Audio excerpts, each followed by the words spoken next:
I am Richard RJ Eskow, and in this segment, we want to first of all honor the victims of the Bangladesh factory disaster, which took place 1 year ago yesterday. And our next guest will talk to us about it, what she did about it, and hopefully what we can do about it going forward. Bianca Alexander is host and director of Conscious Living TV, and it was Socrates who said the unexamined life is not worth living. So we support conscious living here. And she organized to both memorialize the victims and to provide pressure on some of the outlets here in the country that take advantage of low third world wages. Bianca, thanks so much for being with us. Thank you so much for having me on. I appreciate it.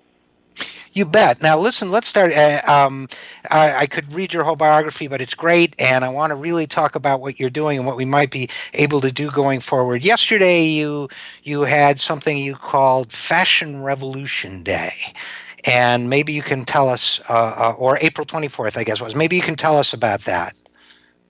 Yes, well, Fashion Revolution Day is a global movement, a campaign that is now active in 58 countries around the globe in response to the Rana Plaza garment factory collapse that happened a year ago on April 24th, 2013, where 1,133 sweatshop workers were killed in a building collapse and 2,500 were injured.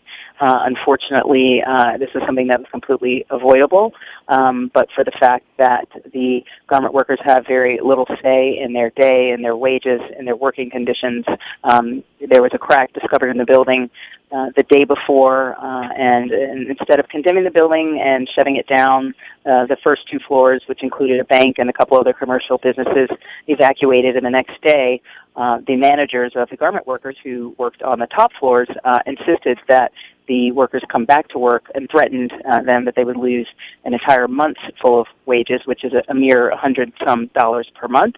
And so many of them did come back to work. Some did not, but those who did, met their fate when the building collapsed. And so Fashion Revolution Day is a call to action to say enough is enough.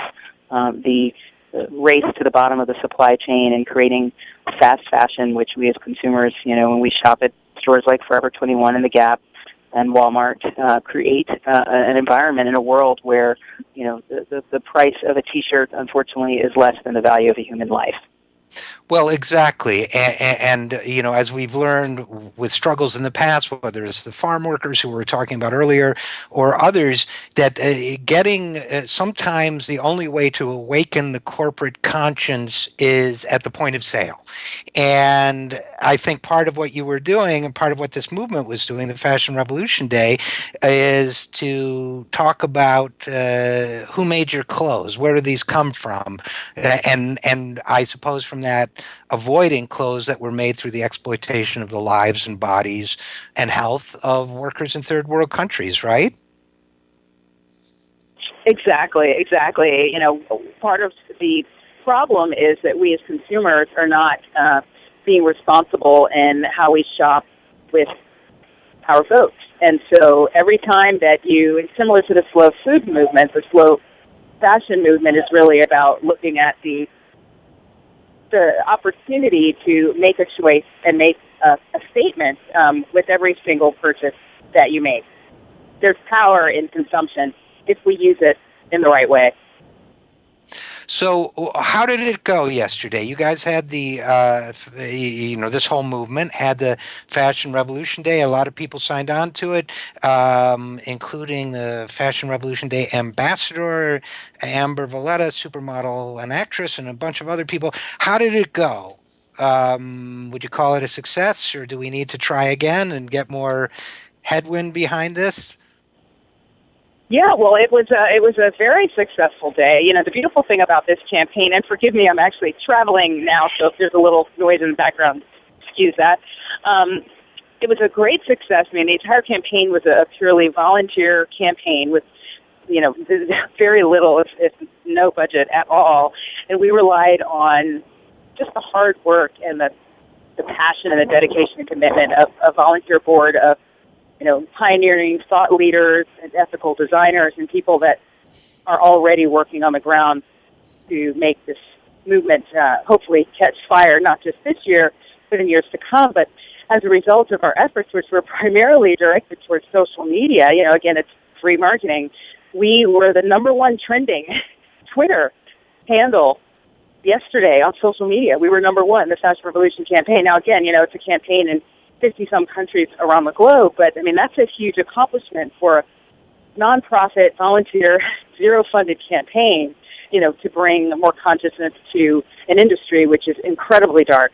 So we're very pleased with that, and we were able to get endorsements from celebrities like Amber Valletta and Lydia First, Colin Firth's wife, and many other pioneers who are, again, working on the ground level and were willing to lend their name to something that hopefully, year after year, this is our first year, Fashion Revolution Day, hopefully will be something that continues, year after year, will continue to not just bring awareness, but actually move the needle forward, from a business perspective where manufacturers begin to take more responsibility about how they're manufacturing and hopefully to invest in the communities that they're relying so heavily on. The average worker, 8 a.m. to midnight every single day, 7 days a week, no days off. So it's a huge, huge amount of commitment for a single human life to make just so that we can wear clothes.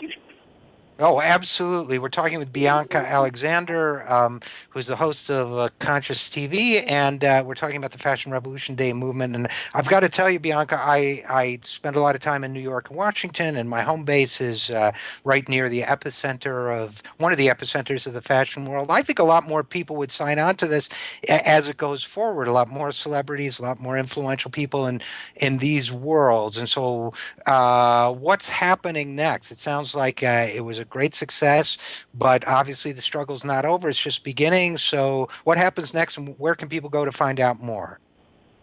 Yeah, well, you can find out information about Fashion Revolution at fashionrevolution.org, or the U.S. campaign, for which I serve as the Director of Communications, at fashionrevolutionusa.org. And one of the things we've done is we've partnered with great brands that we feel are doing the work that is important that many of the larger, more mainstream manufacturers are not doing, and that's creating transparent supply chains. And so as we move forward, we want to really not only put pressure on brands to sign the Bangladesh Accord, which is a legally binding agreement that requires an investment for all manufacturers in Bangladesh to invest in the safety and inspection infrastructure. And, this is not about going and making 100% organic cotton T-shirts. It's about investing in inspections so that things like the Tazreen fire, and there's many other catastrophes that have happened beyond Rana Plaza. This is just one example that I think is kind of like the straw that hit the camel's back, so that those who are manufacturing in Bangladesh and in other countries around the world,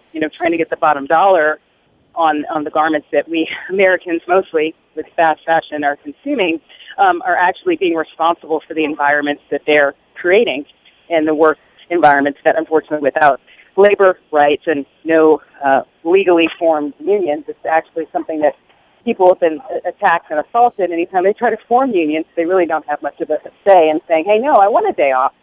No, they don't, but we do, yeah, which is why I really yeah. like the idea of what you're doing. And it's concrete, which is effective, and it's fashionable, which draws a lot of interest. So people who want to know more can go to fashionrevolution.org, or for the U.S., fashionrevolutionusa.org. And the next time I run into a celebrity in a 12-step meeting, I'll send them to you. How's that?